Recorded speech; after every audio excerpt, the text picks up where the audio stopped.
Hello, everyone, and welcome to this episode of Langer at the Mic, this collab episode of Langer at the Mic live with Everett Barilla, the gorilla. How's it going there, Hey, Everett? I'm doing good. How about you, man? Not bad. And this is also Talking Ape Shhh, if I'm not mistaken, right? Goin Ape Shhh. Going ape shit, yeah. Going ape shh, yeah, exactly. No, we don't swear here, so going ape shh, yeah. But yeah, so we got Everett here. We also have Mr. Zack Pencer, fellow CSMer, fellow Montreal Canadiens fan. How's it going there, Zach? It's going good. It's a good thing you told me you can't curse. I feel like I've broken that Oh, rule on you're this show before. yeah. Actually, I mean, you've only been on once, and you had a lot of really interesting things to say, but you kept it clean though, so I Oh, appreciate wow. that. Appreciate that. Credit to me. Credit to me. Yeah. But yeah, we have honestly, I don't know about you guys. I'm a little bit overwhelmed right now because we have the prime of the NHL offseason right around the corner, the expansion draft, the actual draft tomorrow night, free agency. And then we have also, by the way, NFL training camps coming up starting this weekend, like day one for at least the Cowboys training camp was today. So a lot just on the mind right now. But let's get right into it. Let's start by talking about the Seattle Kraken and the team that they chose in the expansion draft yesterday. What are your initial thoughts on the Seattle Kraken from the team they chose? Who do you want to answer first? Whoever has something to say, go ahead. Okay. I think they missed a lot of big opportunities. I'm not They have the mindset they should have picked Carey Price. I think they should have picked a little more offense. They do have a lot of cap space though for free agents, but I don't know what you're going to get out of free agency compared to other teams, especially when you're an expansion team. And a guy like Taylor Hall would rather stay in Boston than go to an expansion. Yeah, I don't really. Some of their moves were a little odd. I think they're trying to go the Vegas route, thinking that would work. But I think it only worked for Vegas because they were the first ones to do it, and teams didn't realize. They fleeced a bunch of teams on trades to gain like huge amounts of draft picks. And I think Seattle tried that, backfired in ways. I mean, you're an expansion team at the end of the day. You got to work with what you got. And there weren't that many players available that they could have taken where you'd be like, wow, now they have a super team. I mean, yeah, I feel like they built their team from the net out. Like their defense is pretty solid, actually. Like they have good veteran and talent on defense, like good veteran present, like a good like Mark Giordano is I think a really good guy to start off with as your number one defenseman, even though he might be a little bit in the later stages of his career, but he's just plays the game the right way. He's a great leader, eats up a lot of minutes. And then goaltenders with Drieger from Florida, even Joey Decord and your guy Vitek Vanacek there, Everett, right? But yeah, at forward, they're just, I don't know. It seems like they have like almost, at least on paper, after Yanni Gordon, Eberle, it's like 3 or 4 third lines. So, and they didn't take Tarasenko, which was weird as well. So, yeah, like they didn't take Carey Price, they didn't take Shea Weber, they didn't take any of the guys out of Nashville. But like you said, a lot of cap space. So, do you guys think that they can do anything with that cap space? Well, there's also a bunch of guys going back to that, like just talking about Weber and Price. There's still injuries there. Even Tarasenko, there's probably more to the story than it seems because I doubt if Tarasenko is all fine and dandy right now, they don't take him. And like with Weber, the Habs are really able to take advantage of the fact that he's not going to play. I mean, yeah, putting him on LTIR, like Tampa was able to put Kucherov on long-term injured reserve during the season. It sounds like he's going to retire. Weber, yeah. So it's like Weber sounds like he's going to retire, but what about Carey Price though, who just came back, I think from or he was in New York today for medical exams on his knee and on his hip. So we don't know how long if Price will have to miss games, if he'll require surgery and whatnot. And but yeah, just the Seattle Kraken, it feels like they still miss some even guys like Johansson and Duchesne, sure they have bad contracts long term, but like with that cap space, you'd think that their plan is to use it in free agency. But is that, again, that's not really even a guarantee that they'll be able to use it. So, like Those bad, like Johansson and Duchesne, they've been trending downward pretty steeply. So do you really want 4 or 5 years of an $8 million contract hanging over your head? And with the cap being flat right now and probably not going up dramatically in the near future, not too many teams are going to take on those contracts like in the past that you can leverage. But then you're leveraging your future like Vegas did, where now Vegas is in trouble because all their, like Suzuki's no longer there because they wanted a piece for the playoffs. They wanted this, they wanted that, to the point where they couldn't start 18 skaters at the end of the season because they didn't have the cap space for it. But it's also been a little different under this flat cap and UCBA and post COVID and all that, because we now we have the taxi squad. Now we have the, like, it would used to be where it's 23 players, 18 skaters, 2 goaltenders. But I have a feeling that after this past year, you're not going to see like that standard roster building anymore. You're going to see like teams literally just, the team that they have on the ice is like under the cap by 10 grand or like 20K practically, and then they're going to alternate with guys on and off the taxi squad. So I don't think, and as we've seen, like with what the Tampa Bay Lightning have done, what the Chicago Blackhawks have done a couple years ago, with what the Canadians are likely going to do, and so many other teams, the Leafs, like you said before off the air there, Everett, right? It's going to come down to just, how well, like how efficient you can be with the cap, and not so much how much cap space you have. So, but to your point though, that's also like Johansson and Duchesne, those aren't the best contracts. But let me ask you this: would you rather have Duchesne or Johansson as your first line center, or would you rather have Jared McCann or Colin Blackwell or Probably Mason Jared Appleton? McCann. I mean, that's I'm going, there's talk about that. Well, I think there's huge overvalue in the NHL to a guy being a big name player or having experience, or a guy like, who cares that Matt Duchene or Johansson used to be good? All that matters is if they're good now. And they're obviously very clearly not. And they're not only not worth the salary, but they're not worth the salary that even a guy like Jared McCann's making. I think year after year, they just keep struggling.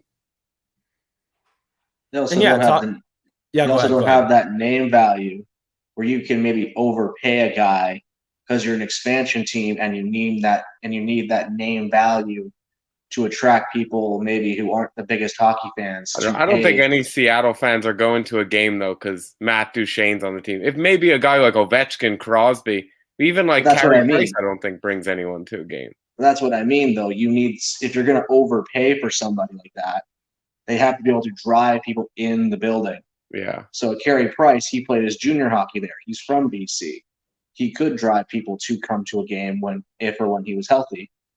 But Matt Duchene's not going to do it. TJ Oshie might have been able to do it had he been exposed because he's from that area. And he had won a cup a couple of years ago. He's not as good as he was. But at the end, I think people go if you win. Yeah. Do you think Tarasenko could maybe have like been one of those big names that attracts fans to Seattle? Not at that cap hit. 7.5 mil for a guy who's had 4 consecutive 30-goal seasons. I know he's played 34 games only in the last 2 years, but consecutive 30-goal seasons from 2014 to 2019, that's worth something. Once the season gets started, if it gets off to a good pace, it would help. But you're not going to take a $7.5 million gamble on that to the point where St. Louis has to be able to retain some salary there. Because, again, I figure a team like Montreal would take him, especially with Weber out of the lineup, his cap free. But salary retention is going to happen. Yeah, and let's move a little bit more towards our respective teams. So once again, obviously, Zack Pencer and myself, you all know that we are big Habs fans. And obviously, Randy and the comment section and all our other viewers here on Langer at the mic are mostly Habs fans. But for talking Ape Shhh, we have a little mix, I'm sure. So let's talk a little bit about the Washington Capitals and the Montreal Canadiens. So first of all, Everett, once again, what are your thoughts on Vitek Vanacek being claimed by Seattle, and you guys keeping Samsonov, right? Igor Samsonov. Yeah. Ilya Samsonov. Ilya Samsonov, my bad, yeah. You said I'm not allowed to swear, right? Yeah. Because I'm not happy about that. I thought they made the wrong decision on who to protect. Samsonov, they're both younger guys. But Samsonov, his immaturity really showed through in the season where he was supposed to step up and be that starting guy with breaking COVID regulations with Kuznetsov, Ovi, and Orlov, the Russians there. He got suspended with Kuznetsov again at the end of the season. I believe he also got COVID at one point. That, by the sounds of it, was by his own doing, not like a fluke sort of thing. And he just proved to be completely immature. He's an RFA right now, so he's probably going to want a couple $1 million. There's nobody now there for them to go, well, we got this guy here. Like if VTech's there, they can say, well, we're only paying VTech under $250,000. He kind of outperformed you this past year. Why are we going to give you $4 million, $3-4 million for? But also, we got to clear cap space because we got to pay OB. We got other places we got to fill, and so why not make a side deal? To clear $4 million. I know Dylan was 3.9, but Schultz was $4 million. That's why they were left exposed, and they protected Trevor Van Riemsdyk, was to take away that cheap option away from Seattle. But here's the other thing, though. There are going to be a lot of good goaltenders available on the market in this, like right now. So do you think Washington looks at maybe adding another goaltender behind Samsonov? Oh, they have to. But we don't know if Hendrik Lundqvist is going to be cleared to play at all. He's a UFA right now, but I'm sure they would welcome him back. I don't think you want to go with Craig Anderson again as a backup. I mean, he did all right considering he didn't have much practice and being thrown in there against the Bruins of all teams. But I don't know where you're going to find a goalie cheap enough, because Anderson's not looking like he's going to take a big pay cut, even if it meant staying in Toronto. I don't think Reimer and them are going to take pay cuts, Mrazek. So I don't it's going to be a hard market to find, and Zach Percali and Copley are not going to be suitable backups. I think we'll be surprised as to some of these goaltenders as to what they can potentially be signed for, because if there are a lot of goaltenders out there, then that means that, the market might not be as high as it normally is. Last year, there was the Markstrom deal. There was the Holtby deal, of course, right? They were the big names, the big free agent names. But this year, there's, like you said, Freddie Anderson. There's Craig Anderson, I guess, back in Washington. There's Halak. There's Mrazek. There's even Rask. Tuukka Rask is a free agent. He's under contract yet. He might not stay in Boston. We don't know yet. But for Washington's sake, though, $9 million in cap space. If the Capitals are going to keep Ovechkin, they definitely have to clear some of that off the books. And this might, I don't want to say it's the end of the contention window for Washington, but they have to have an important offseason to keep up with the Islanders and with maybe the Rangers, who might be on the upswing, with the Hurricanes in that division. So it's going to be an important offseason for the Washington Capitals. Well, finding a trading partner for Kuznetsov will be the difficult thing, because he can block half the league with his no trade clause. So what are you going to do with that? Who are you going to send him to? That's the question. Who's going to take on his, $7 million contract? Do you think he could still play up to that level where he is worth the $7.8 million contract? If he gets his head out of his rear end. That's another guy that's shown a bunch of immaturity. I mean, getting busted for cocaine use or alleged cocaine use, that got him a 4-year international ban. His antics being suspended by the team twice this year, along with Samsonov. Obviously you want to get something in return for him. I was at the point where I was like, just expose him in the draft.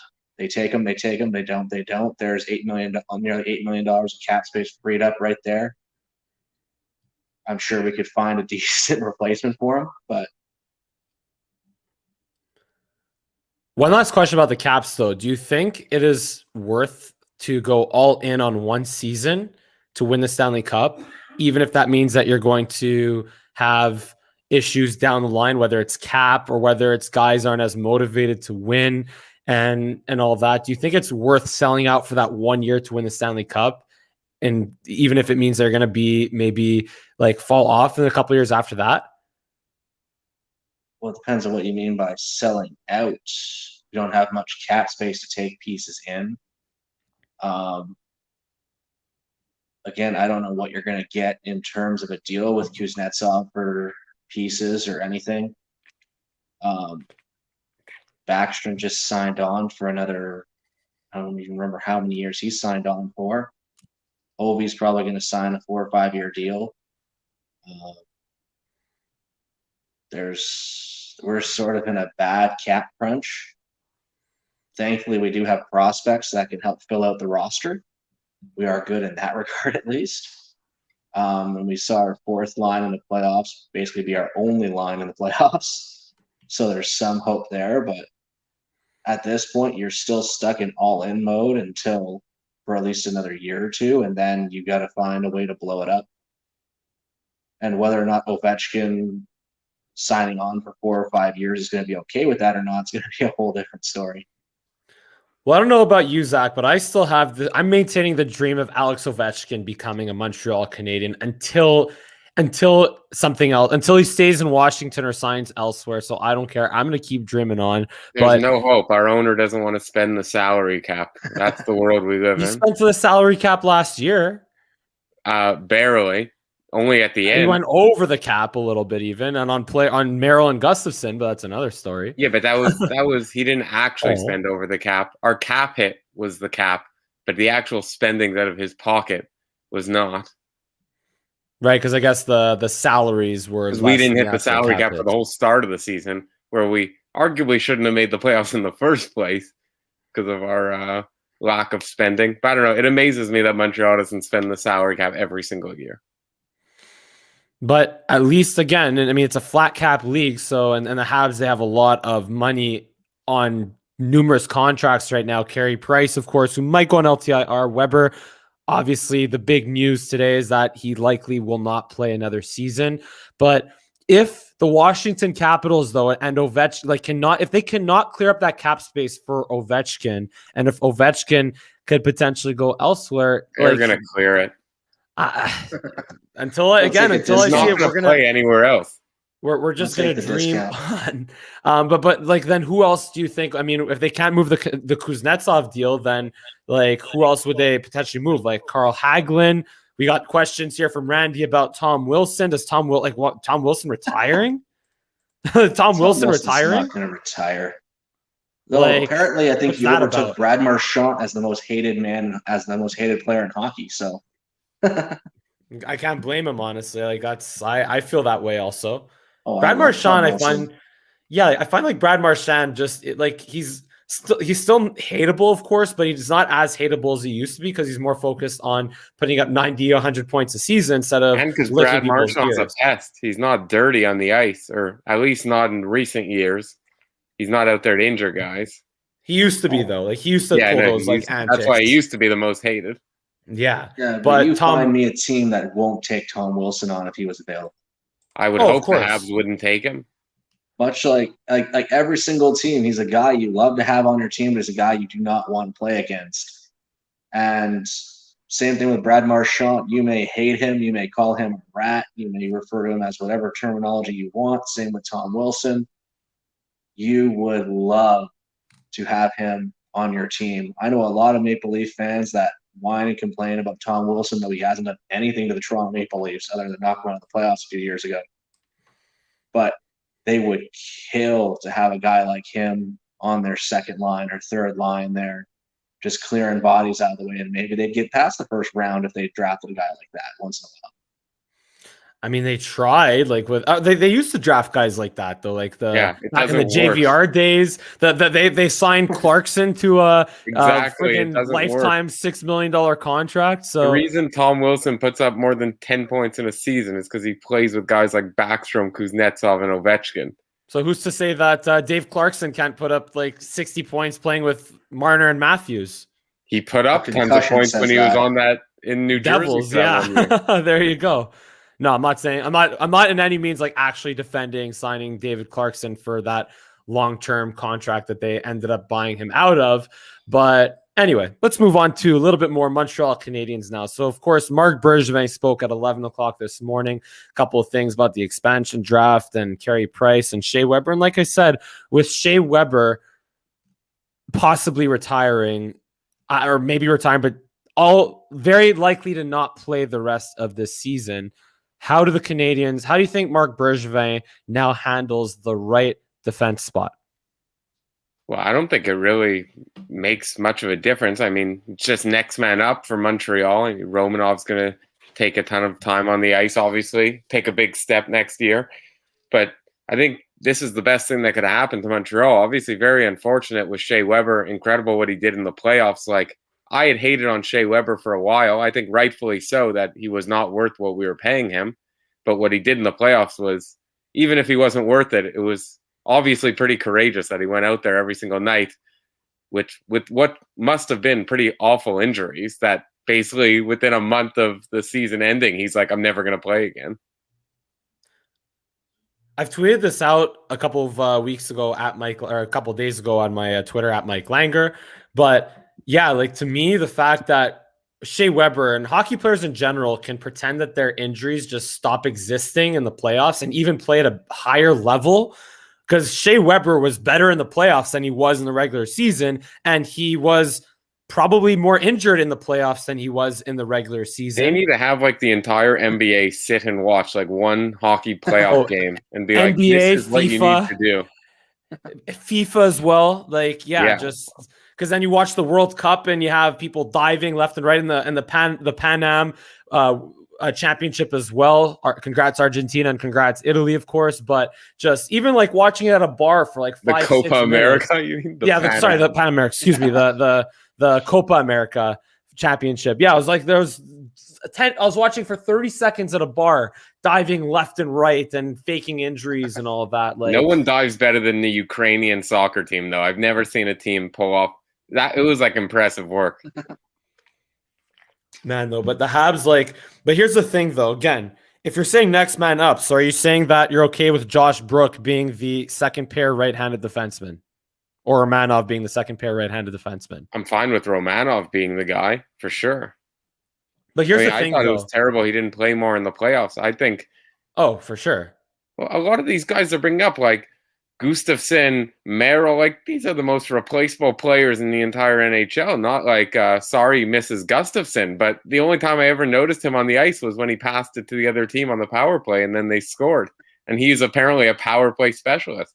Like he played 1 year with Patrick Kane and Jonathan Toews on the power play. It was like the greatest swindling of all time. I mean, to be fair though, Eric Gustafsson had the goal on the power play in that Jets series, but like, yeah, you're right. More the turnovers and all that. And then John Merrill, to be fair though, was a good penalty killer. The Habs were unreal on the PK in this sure, playoff but I mean, run. they're very replaceable guys. They're not guys you would pay more than the minimum. No, of course not. And they're not guys that you necessarily want to see take ice time from Romanov.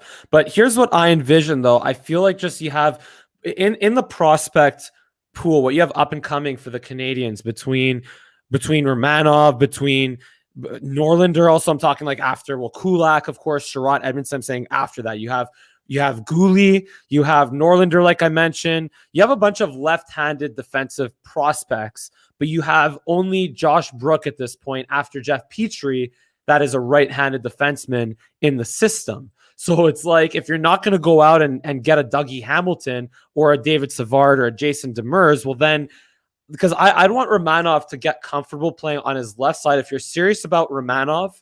Well, I mean, they have Merrill too. They have Petrie, Romanov, Merrill, aren't they? Merrill's a UFA. Merrill's a UFA. Yeah, well, so I feel like they're going to sign him. But here's the thing, like, do you guys think that only right-handed defensemen should play on the right side, or do you think it's okay to have guys that are lefties also playing on the right side regularly?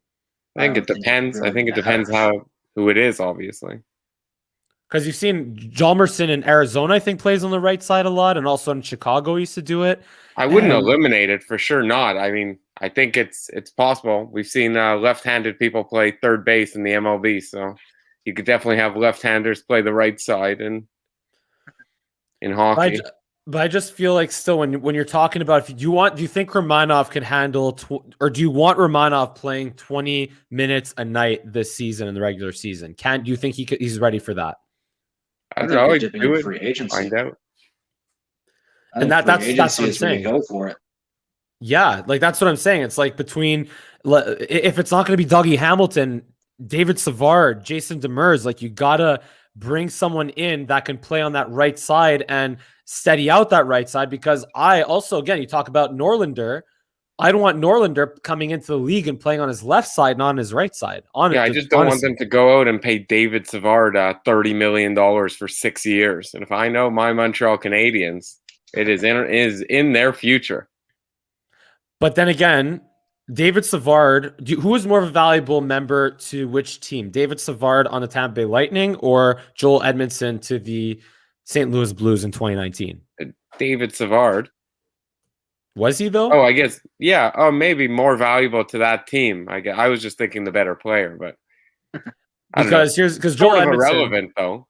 It is because Joel Edmondson signed for 4 years, 3.5 mil a season. Yeah. So that's so here's the thing with David Savard. Do you think a team will pay significantly more than 4 years, 3.5 mil a season?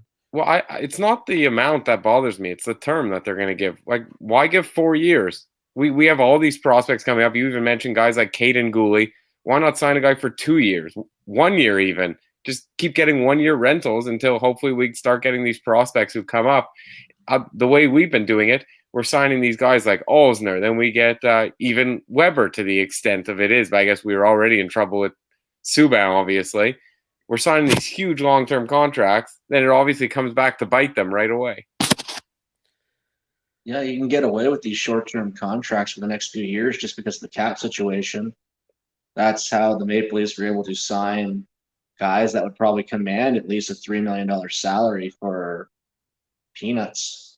Yeah, Basically, and it seems like every single team in the NHL has like multiple long-term contracts that they're desperately trying to get rid of, yet no GMs come to the conclusion that maybe don't sign anyone to long-term contracts.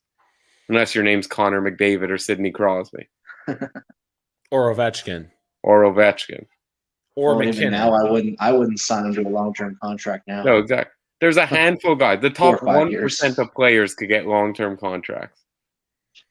Well, you want that extra year of that contract on there and helps balance out the cap hit a little bit for the money they want. But I disagree with Marner getting 8 years, or the money he got for 8 years at least. But Matthews played it smart. So when Matthews' contract comes up in a few years, he's a UFA, not an RFA.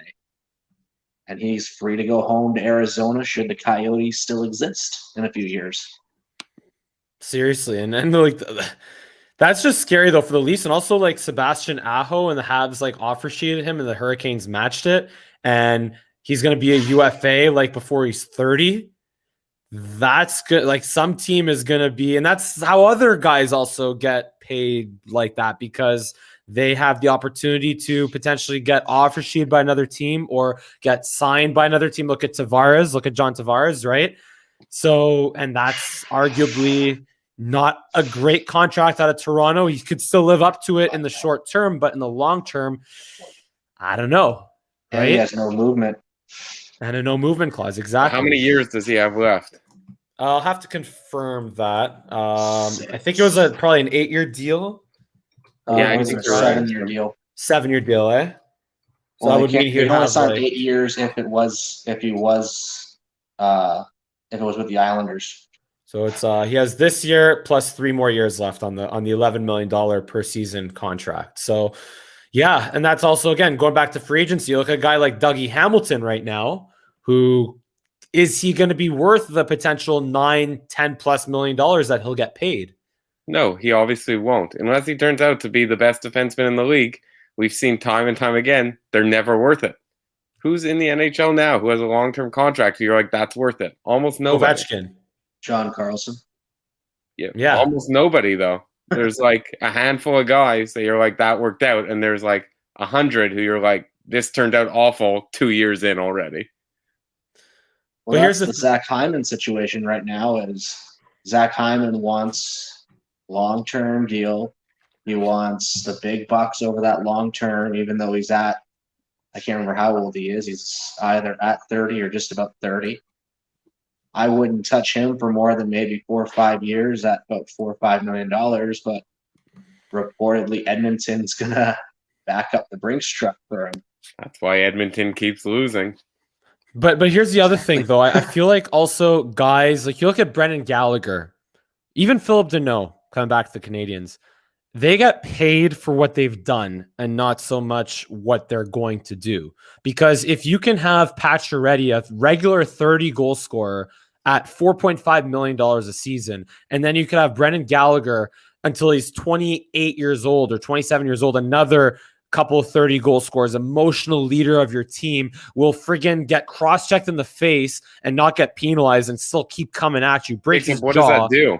I'm just saying it just, if you want to keep the player, you're going to have to pay them what they have done. But and why not do you want to necessarily keep what them? they're going to become. Why would you pay them for what they've done? This is the only industry in the world, sports teams, where you pay someone for what they've done, not what they're going to do. You think Jeff Bezos at Amazon is going to hire people because of the work that they did for him in the past? No, you pay for what they're going to do.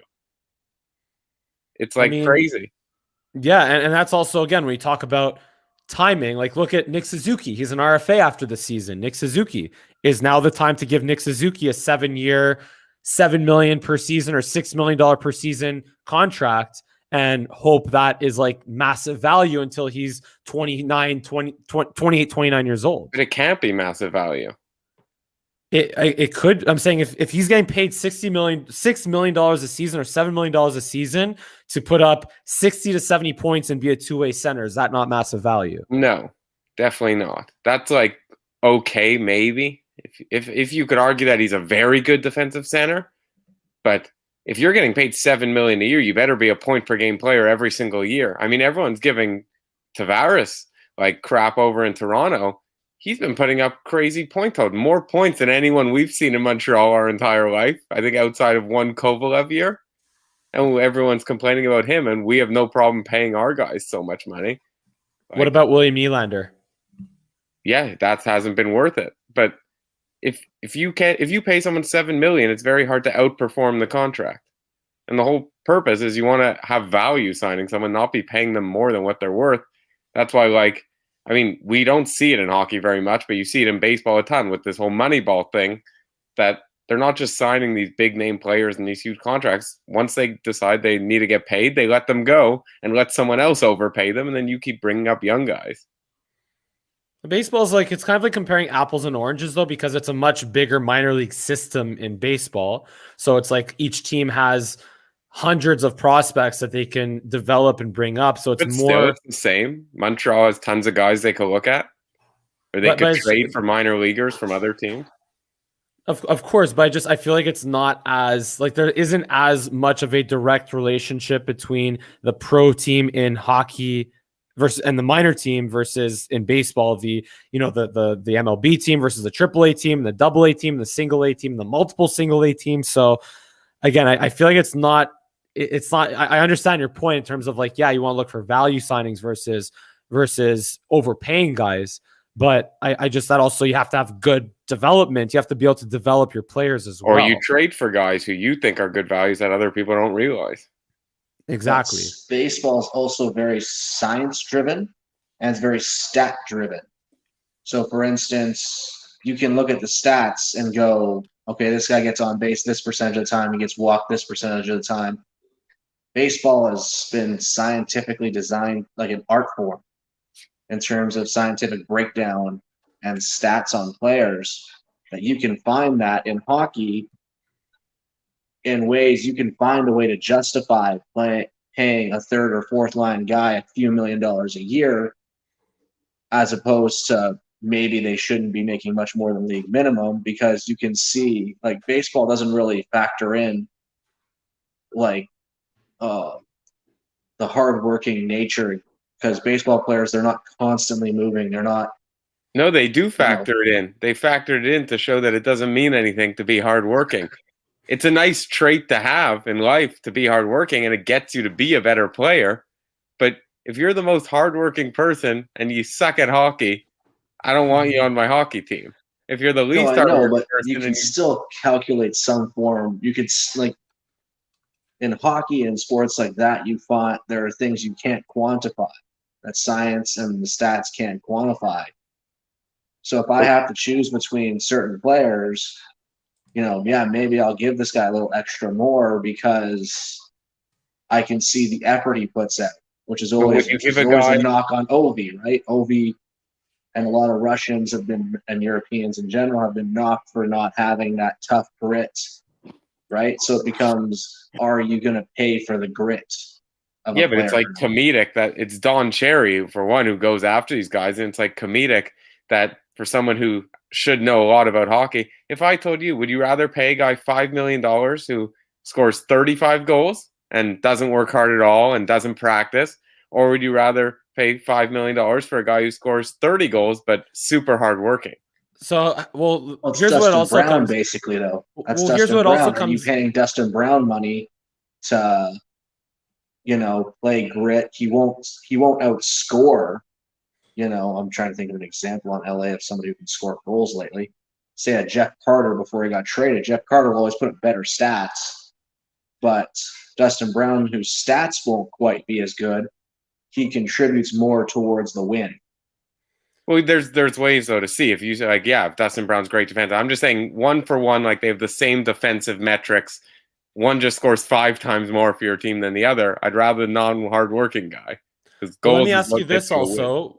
As we've learned pretty well this year, what we're reminded of is that sometimes you do need those hardworking guys to win in the playoffs more than that guy that Where do scores you 40 get goals this? in the regular Why? season. Because look at what did Matthews and Marner do in the playoffs? Who cares? It doesn't. Exactly, because they fluke. lost. They did nothing. First of all, they were beating Montreal 3-1. I feel like people need to understand variance and that if one of their pucks that didn't hit the post went in, Bergevin's fired, Ducharme's Of fired, course, of Montreal course. had a terrible team. We're no good. Toronto isn't a bunch of chokers. Like, it's But they hockey. There's didn't. still luck. But the fact is that, but it's luck. But also, the Habs had to be incredibly resilient to overcome the situation that they were in, and to do that, you need guys that obviously they can't just be a bunch of scrubs that have good character and all happy, like, Yeah, but then why everything's Boston okay. and Washington lose? They have tough guys. They have tons of character. They've both won the cup before. Pittsburgh, why'd they lose? Because they ran to the Islanders. Every team has tough guys. And what do the Islanders have? They have a bunch of hardworking guys But that every are team has and a hardworking great superstar guys. coach. divas on the Islanders, and they've made the conference championship 2 years in a row. That's They like got rid of the saying, high-paying guy who can score, who can give you 80 to 100 points a year. They let him walk, and they did better without him. but that's like saying that to win the cup, you need a guy who's 6'3". And then I guarantee you, whoever wins the cup next year is going to have one player on their team who's 6'3". Like every team has a hardworking guy, every team has a tough guy. So of course, whoever makes it, you're going to be like, oh, they made it because they had toughness. And if Toronto made it, you'd be like, oh, they actually did have toughness. We didn't realize. Like everyone talked about how bad they are defensively. They were great defensively. Their goaltending was better than Montreal's in the first round. That's why the Capitals didn't win for so many years, because they relied on skill, and in the playoffs, it becomes something completely different. That's not true. It's a whole Detroit other relied animal. on skill. Pittsburgh relied on skill. Montreal for 80 years relied on skill. Wayne Gretzky relied on skill. He won a bunch of times. This is different times, though. Aren't those days anymore. You don't win because of how many hits. You win because you have more goals than the other team. That is fact. So I do want to kind of move this back into an off-season direction now, because one thing that the Habs were missing, they were missing a very skilled player for the back half of the season and in the playoff run. You know where I'm going with this. Jonathan Drouin, who Marc Bergevin said expects to be returning to the Montreal Canadiens. We have a bunch of comments in the comment section. We'll get to them in a little bit. We're going to get to Philip Deneau as well. Don't worry. But first, Jonathan Drouin, he is expected to be back next year. And what Jonathan Drouin do you think we're going to see? Are we going to see the one from January 2021 where he was just incredibly skilled, even showed some two-way ability? He was a plus player, defensively responsible, creating turnovers. Or are we going to see the Jonathan Drouin that's just inconsistent and a liability defensively and just not confident and checks out? I mean, I hope we see the good one, but unfortunately, I don't think we're going to see that. I've always had a soft spot for Jonathan Drouin, even though don't think he's a good player to have on the team. Think we should probably get rid of him. Always had a soft spot because I was at that game when he won like the first star and cried, and I'm like, now I feel terrible. So got to root for him. Yeah, I think the good news is the fact that Marc Bergevin did also add that whatever, I mean, this could also just be lip service, but whatever he was dealing with, which we have no position or no business to speculate because it was personal and we have to respect that. But if whatever matter that he was dealing with and had to overcome, if he overcame it, then does that mean that he can maybe perform at the high level that he was performing at in January? I mean, it's such a weird situation. Like something happened. I don't know if it's just the pressure got to him or something, or if it's something bigger. Like you said, it's just the whole situation's very weird. But no, like I said before, I just think that he sort of came into the league with so much pressure. And it's just one of those situations where he just wasn't as good as people said he was. Like he played with McKinnon in junior. That's why he put up crazy numbers. Like you see that now that McKinnon's been a superstar. He's obviously very skilled, Drouin, but I think he just had a lot more pressure put on him than how good he actually is. And you set the bar so high.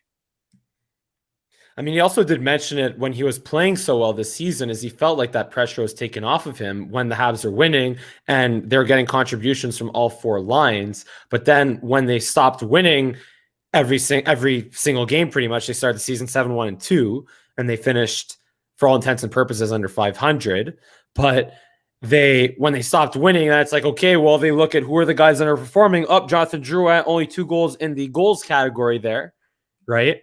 So all of a sudden the pressure comes up and it might have got to him. So like you said, it is a very weird situation. I feel, but the good news is if he has the opportunity to play with Caulfield and Suzuki, I think that would be a really great opportunity for him. And yeah, just hopefully the pressure doesn't get to him. You know? Sorry, my service kind of cut in and out, so I'm not 100% sure half of what was said before, but when you're the 3rd overall pick in an entry draft, especially if you're a French Canadian playing in Montreal, there is a lot more pressure on you. You traded away what is a solid defenseman a little early in his career to acquire him. You're paying him $5.5 million. The pressure is going to get to you, but unfortunately, if he can't deal with that, I think his career is going to be over pretty quick. And that's the reason probably why he didn't get taken in the expansion draft when many people thought he would, was because who knows what he's going through, who knows what he's dealing with. Will he be able to come back from whatever he's dealing with? I mean, I wouldn't say his career would be over, but at least his career in Montreal was pretty much like all but written off up until Bergevin said what he said this morning, where he expects Drouin back, where it's like, oh, well, he's good all of a sudden. He's okay. You know, he can come back. He's still going to be on the Montreal Canadiens going forward. Like that's like you said, and I feel like he's a guy that in a smaller market where he came from in Tampa, maybe in Seattle, had they taken him, maybe in Arizona, maybe in that type of small market would suit him better long term. But until Bergevin decides to trade him, or at least the next 3 years that he has left on his contract, he's going to be a Montreal Canadian, and the Habs, he'll be relied upon for the Canadiens to win games, especially this upcoming season. Yeah, I just think Drouin was really hyped up. Like, I think he's just an average to above average player who could play in your 2nd or 3rd line, be a nice 20 goal scorer, 15, 20 goal scorer every year. Like, struggles defensively at times, good on the power play, and you move on with that. He's not going to be a 70-point scorer for your team. And I do want to move on. So we talk about also like French players, French Canadians playing on the Habs, right? You look at Philippe Deneau is another one of those guys, but he played at a very high level. He was not tasked with scoring goals. He was tasked with making sure that the best players on the other teams did not score goals. And Randy here is asking the question that I would want to ask is, since the Habs have a lot of snipers right now, will Bergevin look for a centerman to replace Deneau or a playmaker to play with Gallagher and or Josh Anderson? I'm still hopeful that they bring back Deneau, and until that day that he is officially not a Montreal Canadian, I will hold out hope that the team has the intellectual capabilities to bring back a guy who's going to win a Selke Award in his career, one of the best, if not the best, defensive forward in the NHL, shut down top line after top line after top line. So let's hope they bring him back. That's all I could say.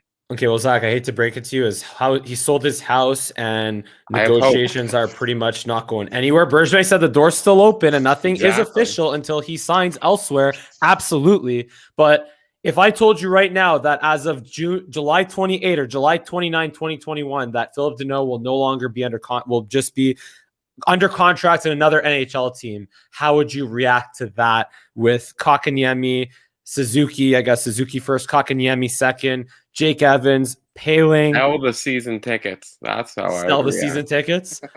Would you have another plan to bring in another center or something? Or would you actually, do you have any hope whatsoever? I mean, if you're going to sell your season tickets, then I guess not. But like, no, I don't know. I have no what response. Would be their plan? How are you going to replace Danault? I mean, what do you replace Danault? He was like one of our best players this playoff run, if not our best player. Like, I'm the number one Philippe Danault fan there is. I think who cares that he doesn't put up points? He stops them from putting up points. But again, it's so funny because we've been having this conversation, like a mad text conversation earlier this week about this. And I mentioned that, we have to talk about this over the stream where, okay, so name me someone that has a contract over $6 million. We're just talking about getting value and not having to overpay guys. Would you pay Philip Deneau $5.8 million a season for the next 6-7 years to be just a guy who shuts down the opposing? Anyone 6-7 years.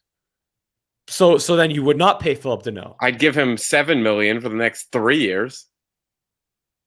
But what if he did not? What if he's not okay with that? What if he wants term? Because that's the other thing. I suppose if some team's willing to pay him $7 million for the next 6 years, then they could take that chance. But I say if I was running a team, I wouldn't give anyone a contract over 5 years. Because that's the thing that's in hockey that is I find different in hockey versus maybe not so much basketball or football or baseball, more so compared to football. You'll see so many more short-term deals in football because I guess of just the nature of the sport. But you don't see that many flyer type of deals in hockey as you do in football. So and here's a perfect example of like what we were talking about before. You have Philip Deneau right now. If you want Philip Deneau on the Montreal Canadiens, you have to give him that 6-7 year contract. Or if you're the Arizona Coyotes or the Seattle Kraken or the Philadelphia Flyers or whoever else, and you want Philip Deneau on your hockey team, you have to not only give him the money, you have to give him the term as well. So how do you react in that situation? Well, then you let him go. If he wants $70 million, $60 million, then what are you going to do? Like I said before, I'm not going to go make a bad decision because I'm worried to go lose a guy. Then you hope to have your prospects or sign some guy for $1 million who signed 3 guys for $1 million each who could replace him. So then who are those guys you think in free agency? There's a couple of veteran centers, maybe not that could perform at the same level as Philip Deneau. And yeah, Randy, like, look, Deneau being signed to a $5 million 6-year contract to be a third line center is indeed insane. He's not a third line center. I would, but here's the thing though. Like if let's just say hypothetically, let's go back and say that Deneau does sign that type of contract with the Montreal Canadiens when he was offered the one he rejected, then is he really the third line center? And are you okay with him being like one of the top 2 guys? And Kotkaniemi, the guy, how is he a third line center? He just shut down the top line of Toronto. He shut down the top line of Vegas. He shut down the top line of Tampa. Braden Point came into the finals scoring a goal in 9 straight games. He did nothing. This is not a third line center. He's not only a top line center, he's an elite top line center. But do you consider him a top line center even though he doesn't score? And are you okay with keeping him at, let's say, that deal of $5 million for 6 years or $5.8 million for 7 years, whatever it is, and potentially hindering Kotkaniemi's development? But this is the argument we had over text, which maybe I could explain it in layman terms. Where would you rather? Let's say hypothetically, I don't know. You have who's some random center in the NHL we could choose? Give me some. Kuznetsov. Okay, Kuznetsov. Kuznetsov plays the Stanley Cup Finals. In the Stanley Cup Finals, Kuznetsov scores 7 goals in the 7 games. but he's also on the ice when the other star center scores 10 goals? Or would you rather... No, we'll say the other star center scores 5 goals. Or would you rather Danault, who doesn't let the other star center score any goals? Danault scored 1 goal, and Matthews scored 1 goal, and Connor scored 1 goal. Pacioretty scored 1 goal, and also Danault wasn't always matched up against Point and Kucherov. He was For the mostly most on part, against he scored. was. But not the all first the game time. he wasn't, they scored. True. Yeah, if Kucherov scored twice, although Braden Point didn't. But my point is the goal of the game. Hockey's a simple game. The goal is you score more goals than them. So it's nice to have guys who score goals, but it is the exact same. Not similar, not slightly less valuable. It is the exact same scoring a goal as stopping a goal. But also, who was on the ice that caused the misplay that led to arguably the biggest goal of the series with like 0.8 seconds left? Well, where he went right around Sherratt because he didn't hit him. But also Danault turned the puck over in the neutral zone. But first off, we're not saying you're perfect. Obviously, Danault's not going to go 82 games without having a goal scored. But I'm saying the difference, he obviously shut down these guys. Like, we're not going to debate over if Danault shut down the top lines of every team he played. But scoring a goal is the exact same as stopping a goal. So if he scores 5 goals, you'd rather him score 1 goal and stop 6 than score 5 and stop none. Because all that matters is the difference. So then again, just Carey Price, how many goals has Carey Price scored? To take it to the extreme. None.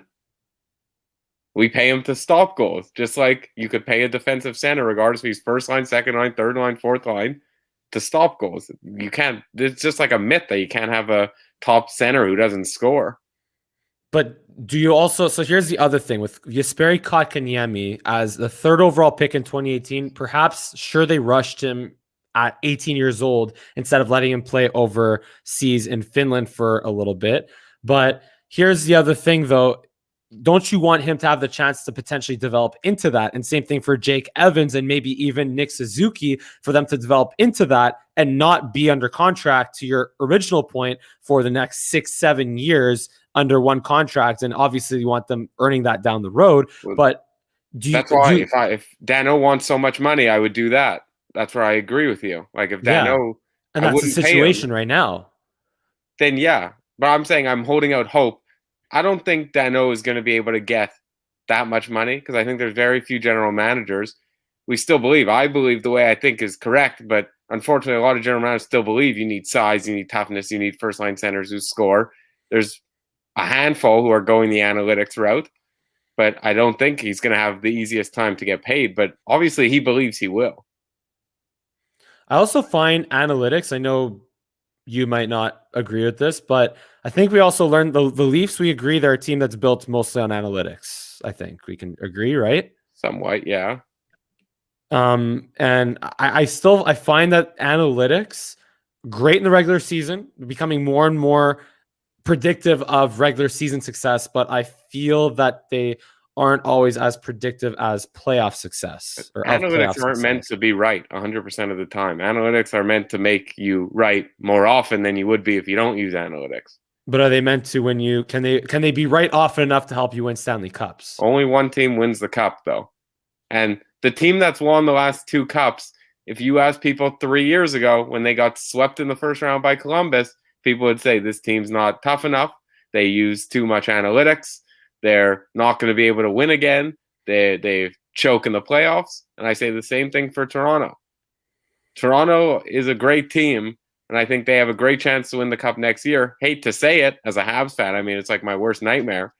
But everyone who's like, they can't win, it's crazy. Like, which team would you rather, if you had to predict a team's going to win the cup, how many teams would you think are more likely to win than the Leafs? Not that many. Avalanche, Tampa, Florida, potentially, Vegas. Yeah, of course, but you don't really think they have no chance to win the cup with the team they have now. No, of course. So they have built a great team because they have a chance to win the cup. Very few teams could say that. There's still, but then again, as we saw, the last 2 years, you get into the playoffs, you never know what can happen. That's for Dallas sure. Stars Well, there's weren't so meant much to luck. win a round, and they made it all the way to the Stanley Cup final. The Habs, they were 1 goal away from losing to the Toronto Maple Leafs in the first round twice, but they made it all the way to the Stanley Cup final. And again, that's not so much lucky when you sweep the Winnipeg Jets and you beat a supposedly top tier team, the Vegas Golden Knights, in 6 games. You beat them in 6 games. That's not luck. Like, you're doing something. It's not luck, but they played Yeah. well it was lucky when they started playing well, I guess is a good way to put it. Like, I don't think they built a team because why haven't they done this past years? Like, But also this past year, they dealt with the COVID issues and they had to play 4 games for the first time in their careers. I've said this millions of times already. They had to play 4 games a week for 6 to 8 weeks straight for the first time in their careers. So that was something that the coaching staff, I blame the coaching staff for not managing their players better and not giving them the chances to be at their healthiest and freshest and at their best. And that's, to me, on the coaching staff. They said they pretended as if it was like any other season, and it almost cost them a playoff spot. But come playoff time, they had the week off or whatever, like 8-9 days off between games, between game 56 against the Oilers and game 1 against the Leafs, and they were healthy and ready to go come playoff time, and that's how they were able to overcome that 3-1 deficit against the Leafs and eventually make it to the final. Still, a lot of things have to go your way because had they lost game 5, it's not out of the realm of possibility. It wasn't like it was such a sure thing. They still got lucky. They had good bounces. They played great at the right time. They obviously had an incredible run. They did play well. It wasn't just like every game they just happened to get lucky bounces. But if you had to pick a team next year, I would say the Leafs have a better chance of winning. If they replayed the series, I would say the Leafs have a better chance to win again. Well, yeah, obviously. I think it comes down to reliance, though. The Leafs are very, very reliant on that top line or top 2 lines producing. And when they don't, it's like, again, being Capitals fans, easy to compare it to the Capitals, their season, they weren't getting the numbers from Ovechkin, from Kuznetsov when he was in there, from Backstrom in the first round of the playoffs. It was all reliant on TJ Oshie, wherever he was playing in the lineup. He was playing, I think he was also playing 3rd line center at one point. But it was reliant. The 4th line was doing all the scoring. So when you become reliant on that top line being your production, when they don't produce, you got nothing left. You're relying on your defense and your goaltending to bail you out. And that's where you have teams like the Islanders, who may not have a superstar. They're not reliant on a guy like John Tavares anymore to produce offensively. They find ways to get throughout the lineup, which is also the way the Habs were built. Yeah. Now, I personally think the Islanders are better than the Habs, but I mean that seems to be the way teams are going to be built going forward. So would you rather be the Habs than the Leafs, though? Huh? Would you rather be the Habs than the Leafs going forward? I personally wouldn't. If we could swap teams, I'll take it. Depending on how healthy Price turns out to be, I might take the Habs.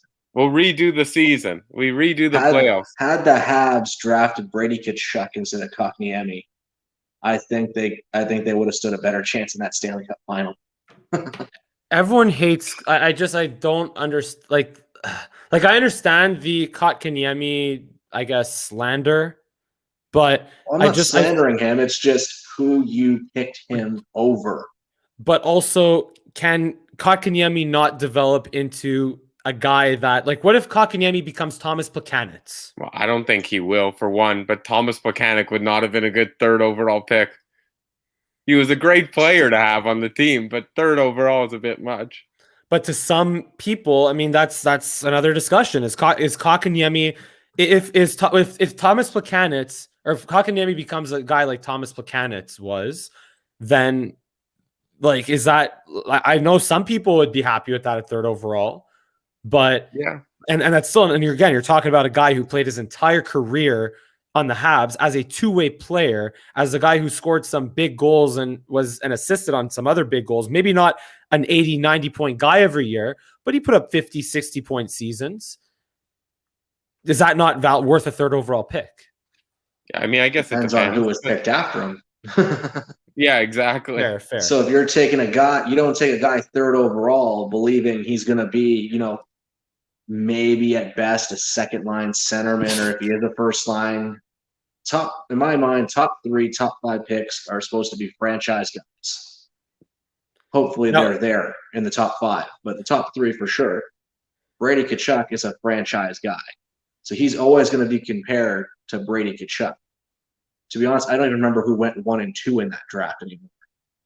But just sitting there going, Brady Tkachuk is already proving to be arguably the best player in that draft, pending who went 1 and 2. I don't remember who they were. Dahlin and Svechnikov, they're pretty good, or at least Svechnikov is pretty darn good.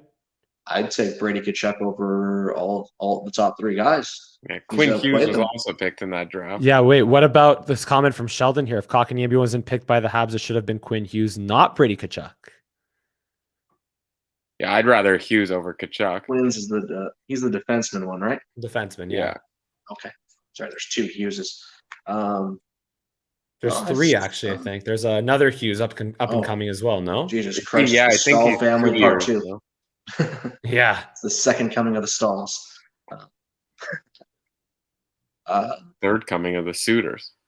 Yeah. I would take Hughes over Kotkaniemi, but I wouldn't take him over Brady Tkachuk. Look, at the end of the day, I want to see Kotkaniemi be given the opportunity.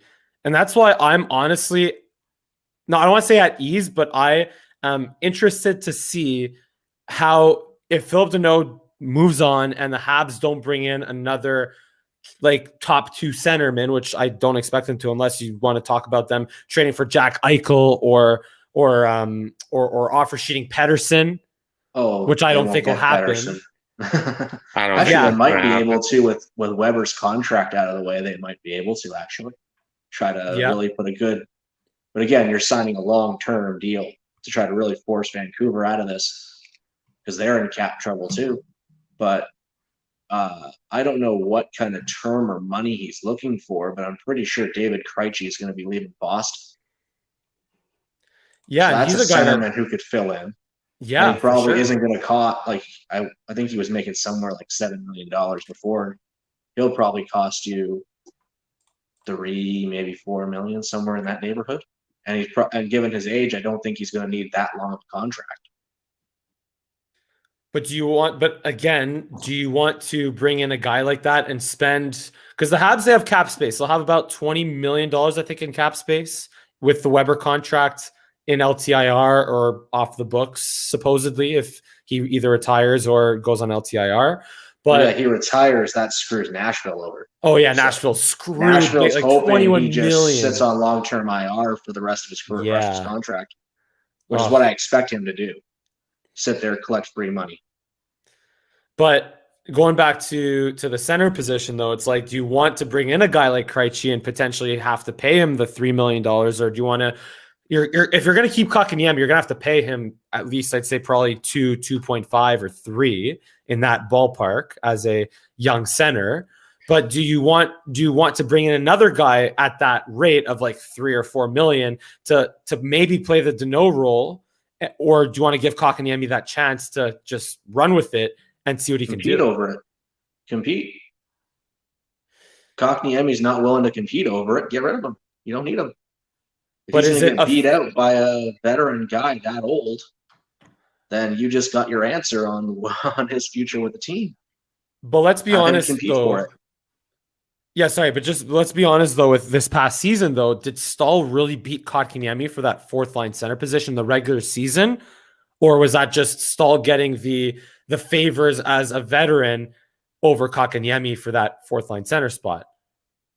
Well, that's probably just him being a veteran and wanting that presence and that experience in the locker room, especially when you have young guys like Caulfield in the lineup.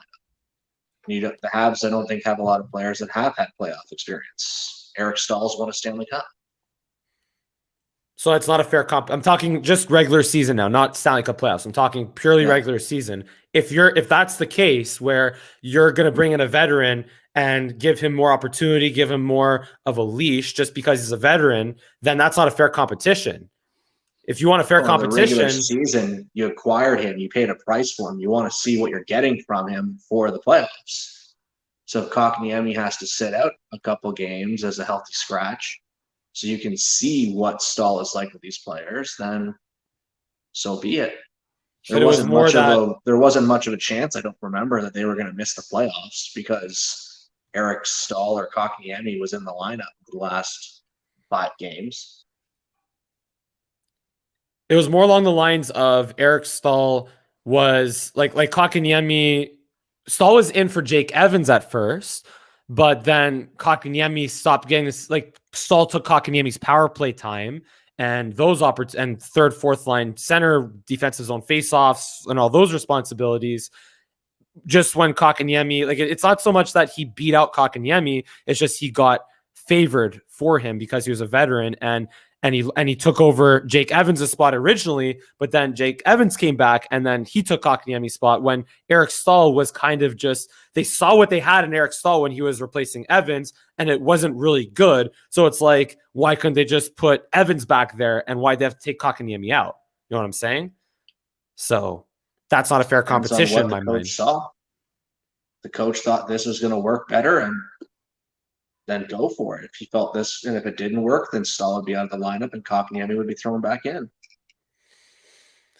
And that's why going forward in this offseason, look, like you said there, Everett, if they do bring in a veteran center, then I just hope it will be fair competition and not just playing fair competition. It's always trial and error. That's what the entire regular season is. It's trial and error to see what works. So when you get to the playoffs, you're not scrambling around with your head cut off going, well, what do we do? What do we do? Now, again, you can't plan for John Tavares to go out in the first or second game of the series. You can't plan for something like that. But if you're the Leafs, you can't plan for that. But you have to think, okay, what if this guy gets hit and he goes down for a game or two? Or he gets sick or he gets COVID? Then you're starting to make those plans. So, yeah, look, it'll be really, look, we talked so much about the expansion draft and free agency in the offseason for the Habs, Caps, and all that. But again, we do have an actual entry draft tomorrow night, which, as the Washington Capitals and the Montreal Canadiens are, as fans and as viewers and listeners here, I don't know if we really, I guess there's no way they're getting Owen Power or Berniers or Eklund or anything like that. But let me ask you guys this. Pick, so. Yeah, exactly. There you go. Caps we traded ours for Mantha, and then Jakob Barana ended up costing the same amount of money. Yeah. I'm going to say this, especially with the goalie acquisition, Detroit will be a lot better than people are expecting next year. Steve Yzerman knows how to run a team. Yeah, he's the one who built Tampa into that powerhouse. All that time with Ken Holland's is paying dividends. So now look, so whether it's for the Canadiens or the Caps in the second round, I think we could all agree that Owen Power is pretty much going to go first overall, right? You can lock in the first two picks. First two picks, I think, are locked in. There's no way Seattle doesn't take the top centerman in the draft, considering what they have down the middle right now. Oh, yeah. And then he'll probably step in right away. But is there a guy, if you've done your homework a little bit, is there a guy that you think could be available to either the Habs or the Caps late in the first round, or for the Caps' sake in the second round, that could maybe fall to them and be of interest if you guys did any of your homework on the draft? I haven't looked much at the draft. My only intrigue is where the goaltenders are going to line up for fall. And with Detroit signing, I don't even want to try to pronounce his last name. After the acquisition from Carolina, they're out on the Swedish goaltender, whose name's escaping me right now, sadly. I think they're out on that guy. So then it becomes, does LA take them? Who's around those spots that could use a young goaltender in the next year or two? Yeah, honestly, it's gonna be such a weird draft because again, with with the CHL pretty much being shut down because of COVID, there's gonna be like you can see guys that were ranked really high. I think it's pretty safe to say though Owen Power and Berniers are the top two guys. I think that's pretty safe to say. Like you said, those are locked in. But they could, but also again, there are a lot of guys that will likely be over-evaluated or under-evaluated, which could honestly favor teams like the Canadians at the end of the first round, or teams like Buffalo or Anaheim that have high second round picks. They could potentially walk away with two really good players that get either undervalued in this draft. Yeah, I think Montreal chose a good year to have a bad late draft pick because I think, like you said, I mean, it seems like it's just a complete crapshoot this year because these guys just haven't played. But I'm like, I haven't looked either really at the players. My one advice, just pick like the 5'8" guy who led their juniors in scoring because with the Brinkat and Caulfield, it seems to work. So yeah, and also here's the other thing: what value would you place on a first round pick or a second round pick or any draft pick for that matter in this draft compared to other drafts? Like if you want to trade it. Yeah, I don't have much I of feel it. like the GMs are on top of that. I don't put much into it because your scouting is off. You don't have so unless you saw them play in the World Juniors, they played somewhere in Europe or they played university hockey like Owen Powers did. You don't really have much on what these guys can do, except for maybe if they played in the WHL or in the Quebec, then you maybe have a 10 to 20 game sample size. So a guy like can't remember his first name, Kirby Doc's brother, he was a point a game player this past year, but a lot of guys were point a game players because they only played 20 games. So, and he's a guy that's projected to be a third, fourth round, maybe fifth round pick. So if you're Washington, one idiot who decided to take his cell phone out and be a dipshit, who could have gone as high, some people think, as the top 15, or could have gone as far back as the third round. He's also a guy that seems to think 1 year is going to make a difference in whether or not a team draft picks him or not. Yeah, and then also I guess if you're Washington or Toronto, it's maybe not the worst thing that you trade away a first round pick. Not to say that that's a good idea that they traded for Nick Foligno and they were bounced after the first round, and now he's probably not going to stay in Toronto.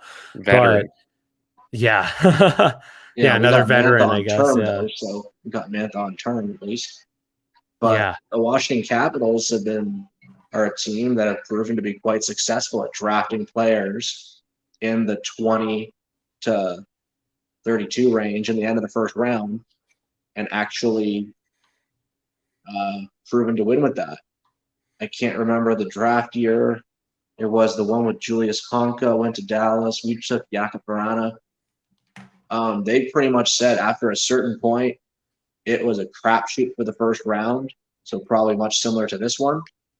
And who was sitting there at number 25 or 26 overall? Pastrnak. Washington drafted the wrong check. So it's always a crapshoot when you're trying to gamble on 18, 19-year-olds trying to predict their future. And I know, Mike, you're a big football fan. That was the big discussion with the Julio Jones trade and what all was going to happen with him was, do you trade a pick that you don't know what you're going to get? That guy could turn out to have a drug problem, domestic abuse in the future, could develop to have some criminal offenses, substance abuse, or do you take a proven guy? In the case of Washington, we decided, okay, we're going to have to probably pay Jakub Vrana. Turns out we got him basically for the same cost as Mantha is. We get Mantha on term. He's a big body, good presence. I think he's one of the few guys in Washington I was happy with in the playoffs. And we have him for the next 3-4 years. So the first round pick, even though we got bounced early, could very well pay off depending who goes in that spot. The Leafs have made a history of trading first round picks. And what could have been, what I think one of them was Roberto Luongo, one of them turned out to be Scott Niedermayer. He's been injured and hasn't been quite what people expected, but the one turned out to be Tyler Seguin. That was one where I could have told you he was going to be a problem at a young age, but being an 18, 19-year-old in the league. But, you don't know what you're getting. So not the worst thing in a year where you can't scout properly to not have that first-round pick.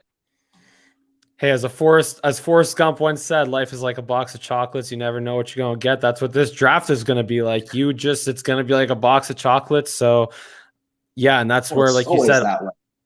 Yeah, and that's where I honestly like the NFL draft so much more because you know what you're getting from these 21-year-olds and 22 and 23-year-olds as opposed to 18 and 19-year-olds. So it's just that much more.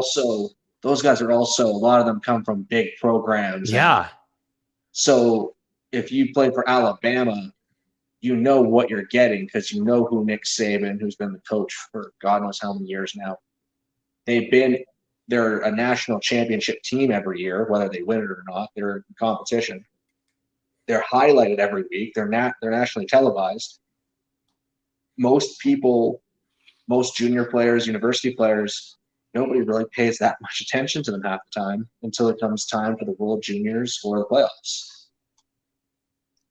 Or Memorial Cup. Well, yeah, that's playoff equivalent, yeah. Mm-hmm. But more anyway, so, guys.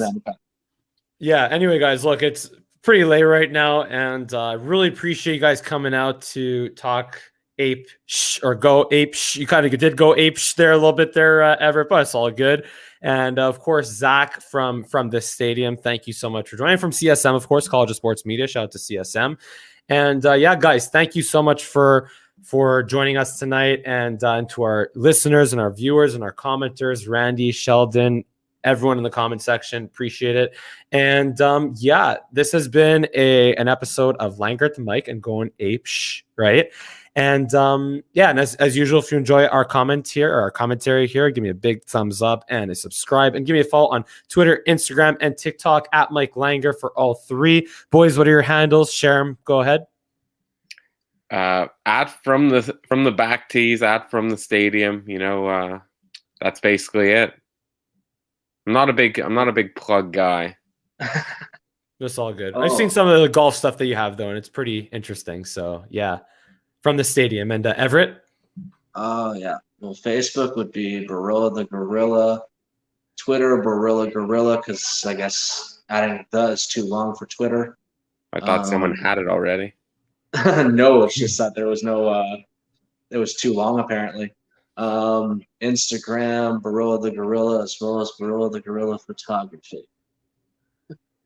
Excellent, guys. Well, as usual, thank you so much for tuning in, and let's enjoy the draft, enjoy the off season, enjoy the weekend, and look forward to seeing you again next time.